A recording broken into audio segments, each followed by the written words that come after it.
Literatura no divã para você clinicar junto comigo a partir de personagens e histórias da literatura, do cinema e também da música. Nesse episódio de estreia, Madame Bovary, a analisar aqui o porquê que ela não conseguia deixar de trair. Você passa por isso? Conhece alguém que passa por isso? Se você é psi, já escutou relatos assim de pacientes? Eu não consigo parar de trair, é mais forte do que eu? É justamente isso que vamos analisar nesse vídeo aqui de hoje.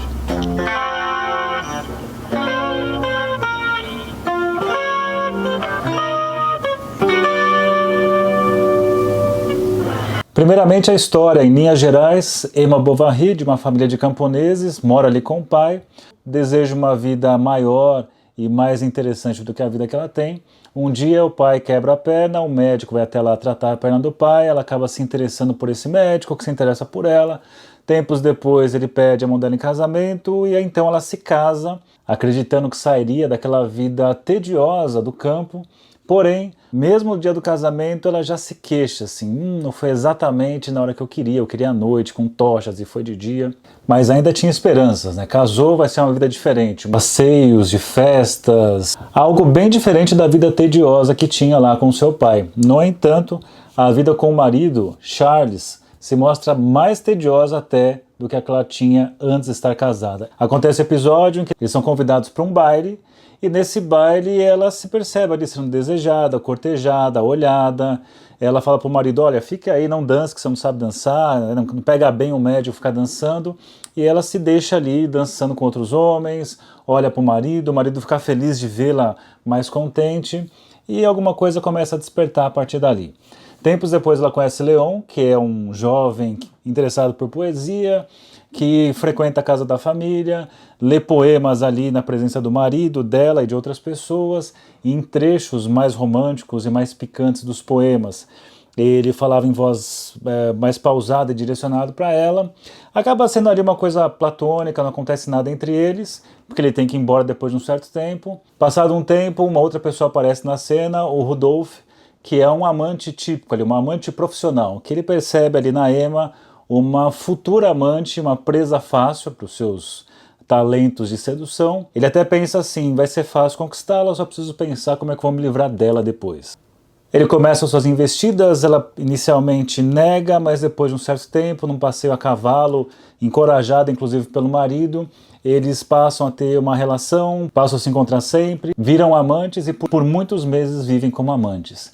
Ela, tediosa, triste até então, passa a ser mais feliz, cantante, animada, e o marido percebe essa alegria e ele fica feliz por conta disso, mas continua lá, super atarefado, trabalhando o dia inteiro naquela vida tediosa. Até que uma hora lá na frente, Emma se cansa da vida separada, dessa vida com o amante, a vida tediosa com o marido, e decide propor para o Rodolfo, vamos ficar junto de uma vez, eu não tenho nada, tenho só você, quero ficar com você, largar tudo, vamos fugir amanhã. O Rodolfo diz assim, tá bom, vamos fugir amanhã, eu te aguardo. E ela acredita que ele vai aguardar, no entanto, no dia seguinte, ela recebe uma carta pela manhã, e nessa carta o Rodolfo diz que não poderá fazer isso, que arruinaria a vida de Emma, e que ele vai precisar fugir dali, porque se ele ficar ali, ele ficaria na tentação de procurá-la mais uma vez. E mais uma vez ela se depara com o tédio dessa falta da paixão, e se deprime de uma forma maior dessa vez. Tempos depois, numa viagem com o marido para tentar alegrar a sua esposa, ela reencontra o Leon numa outra situação, numa ópera. Ele agora mais velho, mais homem, e a partir daquele dia eles começam a se procurar e se tornam amantes também. No entanto, mesmo tendo ele como amante e ficando mais feliz, ela diz que não está tão bem assim, não está tão feliz assim, tem algo de insatisfeito nesse desejo. Paralelamente a isso, ela vai contraindo algumas dívidas ali com o alfaiate, e dali a pouco ela passa a ser cobrada, oficial de justiça, e ela precisa pagar essa dívida, não fala para o marido, precisa de dinheiro a qualquer custo, pede ao Leon, que diz que não tem dinheiro nenhum. O Rodolfo volta a aparecer, ela fala, bom, ele é rico, né? O amante era super rico, ela pede dinheiro para ele e fala assim, olha, eu também não tenho dinheiro nenhum, e ela se vê desamparada. E aí vai acontecer o quê? Eu não vou falar para não dar um spoiler aqui, mas leia o livro, tem algo trágico aí, mas muito importante de você conhecer. É interessante pensar nesses três homens da vida dela, o marido, o amante Rodolfo e o outro amante, o Leon. Pensando na função da fantasia, o marido originalmente seria o salvador daquela vida tediosa do campo, mas no fim das contas ele viraria um suplente frustrante, igual a vida que ela tinha com o pai, porém agora limitada porque ela está casada. Ou seja, ele encarna a realidade que frustra o ideal do eu, aquilo que ela tanto queria alcançar, aquela vida maior que ela gostaria de ter. E na clínica a gente escuta muito isso, esses casamentos, maridos e esposas que são essas figuras de frustração, a encarnação da realidade que frustra o ideal do eu. Já Rodolfo, o amante, é o rico, sedutor, proprietário de terras, experiente, já seduziu muitas mulheres, sabe o que falar, o que fazer, onde apertar, o que dizer para encantar. E ele na fantasia entra como o herói romântico, o príncipe que vai salvar Emma do tédio da sua vida. E mais do que isso, ele é objeto de excitação. O Leon, que é o outro amante, tem uma função interessante. Ele não é exatamente como Rodolfo, aquele homem sedutor, ele entra como um duplo narcísico de Emma. Aquele jovem que amadureceu, que está conhecendo a vida, interessado por poesia, então ela se vê nele de alguma forma. E como eu abri o vídeo fazendo a pergunta, porque você não consegue deixar de trair, tem uma questão direta com a repetição, que falamos muito em psicanálise, e que Emma ela repete aqui. Só que você tem ali repetição em diferentes homens com funções diferentes. O marido é o suporte real que garante a cena, ele tem que estar ali, sustentando isso e lembrando, ele permanece fiel, no melhor estilo Nelson Rodrigues, que diz que amar é ser fiel a quem nos trai. O herói excitante, o Rodolphe, é o que faz pulsar a fantasia sexual de Emma, e o reflexo puro, que é o Leon, alimenta o ideal romântico. E é interessante que você tem esses três homens que ela desloca, ela repete, ela combina, mas nenhum dá conta.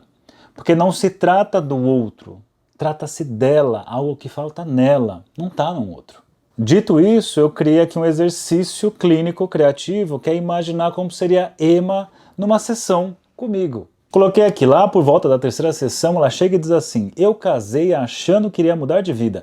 Meu pai era camponês, minha mãe morreu cedo, o Charles parecia tão diferente, um médico educado, prometia uma vida melhor, mas é tudo igual.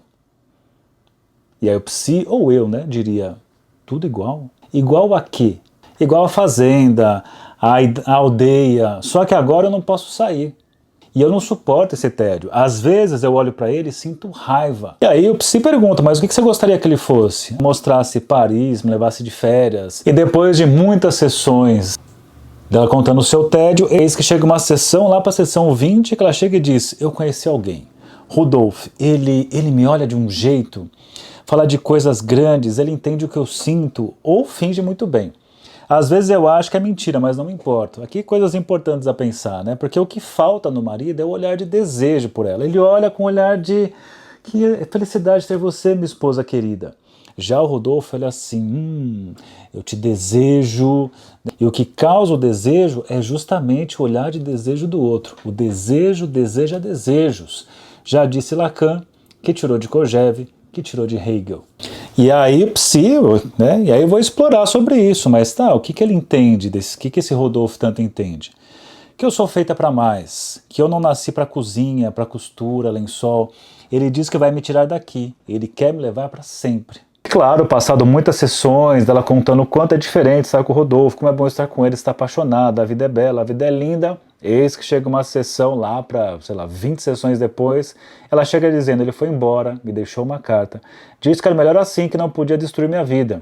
Ele mentiu para mim, ele mentiu para mim. E aí eu pergunto, o que tinha na carta? E ela conta, ele diz que não pode estragar a vida dela, não pode levar agora, é tudo muito complicado e que é melhor nos separarmos. E aí nessa hora, eu não posso entrar naquela via, e essa é uma dica clínica aí para a vida, eu não posso entrar na via de começar a acusar esse cara, por exemplo, ele não te merecia, ele era tóxico, esse cara é um narcisista. Não se trata disso. Eu não estou ali analisando o terceiro, eu estou analisando ela.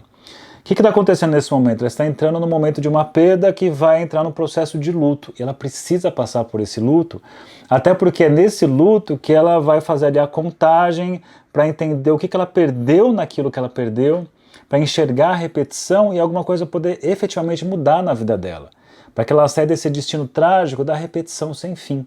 E por que eu falo isso? Porque está muito em moda, principalmente em rede social, Instagram, aqueles PCs de Instagram, que numa situação dessa quer fazer conluio com o paciente assim: ele não te merecia, esse cara é tóxico, esse cara é um narcisista, e começa a atribuir defeitos para esse cara, para valorizar a paciente, quase fazendo ali uma dupla com a paciente. Isso mostra uma imperícia e falta de ética do psi. Ao invés de escutar a falta, a falha, o desejo da paciente, fica analisando o terceiro na história, supostamente analisando. Quando um psi faz isso, ele está falando muito mais dele, do psi, os seus sintomas se repetindo nessa escuta de dizer que o outro é isso, aquilo, aquilo outro. Ele não está na posição de um psi, de um psicólogo ou psicanalista, que vai manter a escuta no paciente para que ele possa se deparar com o seu desejo, com as suas contradições, com as suas repetições e fazer algo disso. Se você é psi, você sabe que você não tem que ir por aí.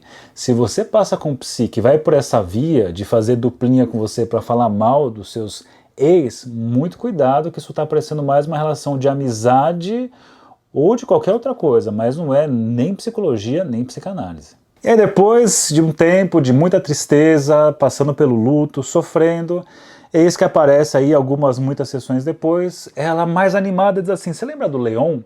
O rapaz de antes, que eu falei lá no passado que lia poesia? Pois é, eu reencontrei com ele, está tão mais homem agora, está mais doce, ele é tão doce, ele me trata como uma rainha, ele diz que eu sou a mulher mais linda que ele já viu, ele não é como o Rodolfo, aquela coisa, ele é puro. Eu só repetiria, puro, puro como? Ela diria, ele é puro porque ele não é como os outros homens, ele é romântico, me escreve cartas, poemas. Eu sinto que agora vai ser diferente. Aí aparece o famoso desejo de se auto-enganar. Agora eu sinto que vai ser diferente. Se você não se analisar, não vai ser diferente, vai ser repetição. Quando você não se analisa, você repete. Cuidado com isso. Fica essa dica importantíssima para a clínica e para a vida, né? E eu, como analista, já pensei, novo objeto, mesmo ideal, ou seja, repetição à vista. Então perceba que cada homem que chega não é só o homem ali.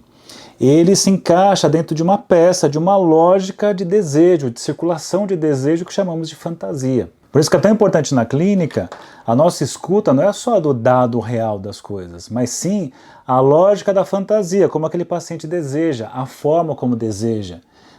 Cada pessoa que está na sua vida, que lugar ocupa no desejo ou na lógica de circulação do seu desejo. O que leva então a uma repetição? Qual instância psíquica? O id, o ego ou o superego? E no caso aqui é interessante enxergar que as três coisas sempre estão presentes. Tem o que predomina, mas as três estão presentes. A força libidinal vem do id, o próprio Freud fala isso, né? O id é o bolsão de força, de energia, o ego é aquilo que vai conduzir essa energia, por isso que até faz aquele comparativo do id ser o cavalo, o ego ser o cavaleiro, e o superego é a instância psíquica, a parte moral que vai ter influência sobre o eu na condução do id. E pensando aqui no caso de Emma, você tem o id, que é a força, é a libido. O ego tem a ver com a ferida narcísica, em que ela precisa de alguém para se sentir única, para restaurar o narcisismo ferido, que desde pequenininha lá, camponesa ali com o pai, ela queria uma vida maior. Isso aqui é muito pouco para mim. Aí se casa com o Rodolfo, eu mereço mais do que isso. Então tem essa dimensão egóica de uma ferida narcísica que precisa ser restaurada, reparada.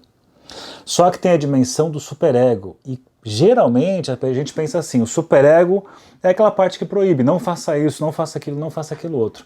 E o Lacan muito bem mostrou, principalmente no texto Kant com Sade, que o superego não é só uma agência crítica proibidora, ele é um imperativo de gozo, faça, goze, vá por aí. Tanto é que muito do que se fala em depressão como consequência aí de um neoliberalismo, capitalismo, enfim, de uma sociedade do consumo, tem a ver com essa lógica. Você tem que consumir, você tem que produzir, você tem que ser o máximo, você tem que ter, você tem que. Esses tem que são imperativos do superego. Então o superego também é imperativo de gozo.